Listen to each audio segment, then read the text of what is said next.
ములుగు జిల్లా కరెగుట్టలో ల్యాండ్ మైన్ల మోత మోగుతుంది. బీజాపూర్ జిల్లాలోని లంకపల్లి అటవీ ప్రాంతంలో, ములుగు జిల్లా వీరభద్రావరం అటవీ ప్రాంతంలో ల్యాండ్ మైన్లు పేలాయి.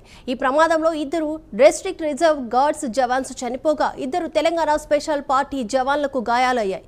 ఇక కోంబింగ్ నిర్వహిస్తుండగా ల్యాండ్ మైన్ పేలింది. ఈ ఘటనపై అధికారికంగా పోలీసులు ధృవీకరించలేదు.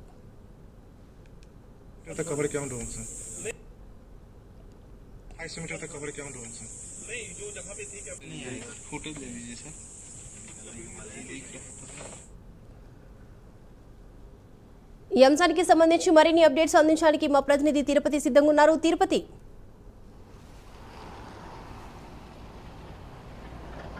దీపిక, తెలంగాణ ఛత్తీస్గఢ్ సరిహద్దు ప్రాంతంలోని కర్రెగుట్టలో బాంబుల మోత మోగుతుంది. తుపాకులో బాంబుల మోతతో ఏజెన్సీ ప్రాంత ప్రజలంతా భయాందోళన చెందినటువంటి పరిస్థితి కనబడుతుంది. ఈరోజు తెల్లవారుజామున ఇటు పేరూరు కావచ్చు, ఛత్తీస్గఢ్ సంబంధించినటువంటి బార్డర్ లంకపల్లి అటవీ ప్రాంతంలో మందు పాత్రలు పేలి తెలంగాణ చెందినటువంటి గ్రేహౌండ్స్ జవాన్లు 3 మృతి చెందినట్టుగా తెలుస్తుంది. మరొక 2కి గాయాలైనట్టుగా తెలుస్తుంది. ఇంకా పోలీసులు మాత్రం ఎంతమంది మృతి చెందారు, ఎంతమందికి గాయాలైనటువంటి అధికారికంగా ధృవీకరించిన అవసరం అయితే కనబడుతుంది. గత కొద్ది రోజులుగా కర్రెగుట్ట ప్రాంతంలో ముమ్మరంగా కూంబింగ్ కొనసాగుతున్న నేపథ్యంలో పోలీసులకు ఇటు మావోయిస్టుల మధ్య ఎదురుకాల్పులు కావచ్చు, భీకర యుద్ధ వాతావరణం తలెత్తినటువంటి పరిస్థితి కనబడుతుంది. ఈ రోజు తెల్లవారుజామున కూంబింగ్ నిర్వహించినటువంటి 3 జవాన్లు మందుపాతర పేలి మృతినటువంటి వార్తల నేపథ్యంలో పోలీసు వర్గాల్లో కొంత విషాదాలు పరిస్థితి కనబడుతుంది. ఇంకా అధికారికంగా మాత్రం ములుగు పోలీసులు కావచ్చు, హైదరాబాద్ సంబంధించిన ఇంటెలిజెన్స్ పోలీసు అయితే స్పందించాల్సిన అవసరం అయితే కనబడుతుంది. కానీ అక్కడ ఉన్నటువంటి ఏజెన్సీ ప్రాంత ప్రజలు కావచ్చు, అక్కడ ఉన్న నిఘా వర్గాలతో సమాచారం అయితే అందుతుంది. 3 మృతి చెందారు. ఆ 3కి సంబంధించినటువంటి మృతదేహాలను కూడా ఆ పోలీసులు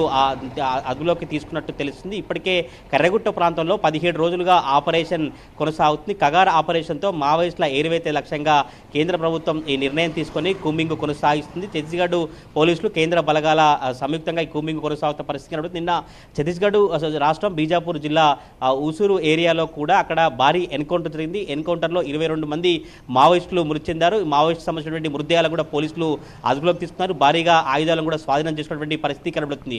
ఎర్రగుట్ట ప్రాంతంలో మొత్తం ఎక్కడైతే కర్రెగుట్ట ప్రాంతం ఉంటుందో కర్రెగుట్ట అంతా కూడా ఎరుపెక్తున్నటువంటి పరిస్థితి కనబడుతుంది. మావోయిస్టుల సంబంధించినటువంటి బాంబుల మూత కావచ్చు, ఇటు మందుల పాత్రలో నిర్వీర్యం చేసుకుంటే కేంద్ర బలగాలు ముందుకు కలుతున్నప్పటికీ కూడా కొంత ఎండవేడిమి ఉన్నటువంటి నేపథ్యంలో కావచ్చు, ఎక్కువగా అక్కడ అటవీ ప్రాంతంలో ఉన్న నేపథ్యంలో జవాన్లకు అనేక ఇబ్బంది జరుగుతున్నట్టు తెలుస్తుంది. ఈ నేపథ్యంలో మందు పాత్రలు ఎక్కడెక్కడ ఉన్నాయి, మందు పాత్రలను మావోయిస్టులు ఎక్కడ అమర్చారని నిర్వీర్యం చేసుకున్నప్పటికీ కూడా కొంత మందు పాత్రలకు పోలీసులు బలైనటువంటి పరిస్థితులు అయితే కనబడుతున్నాయి. మొత్తానికి కర్రెగుట్ట ప్రాంతంలో మాత్రం ఇంకా కూంబింగ్ ఆపరేషన్ అయితే కొనసాగుతుంది. కర్రెగుట్ట కింది భాగమైనటువంటి ఎక్కడైతే లంకలపల్లి అటవీ ప్రాంతం ఉంటుందో అక్కడ 3 గ్రేహౌండ్ సంబంధించినటువంటి జవాన్లు మందుపాతర పేలి మృతి చెందినట్టుగా తెలుస్తుంది. ఇంకా అధికారికంగా మాత్రం ధృవీకరించిన అవసరం అయితే కనబడుతుంది. కర్రెగుట్ట ప్రాంతంలో మాత్రం ముమ్మరంగా కూంబింగ్ కొనసాగిస్తున్నారు. ఎవరైతే హిడ్మా దళం కావచ్చు, మావోయిస్ట్ సంబంధించినటువంటి కీలక నేతలు ఉన్నటువంటి సమాచారంతోనే అక్కడ పెద్ద ఎత్తున కూంబింగ్ నిర్వహించినటువంటి పరిస్థితి కనబడుతుంది. ఈ రోజు రేపు కూడా భారీ ఎన్కౌంటర్ జరుగుతున్నట్టు కూడా నిఘా వర్గాల నుంచి కావచ్చు, ఏజెన్సీ ప్రాంత ప్రజల నుంచి సమాచారం మీద అవుతుంది. ఎందుకంటే పెద్ద ఎత్తున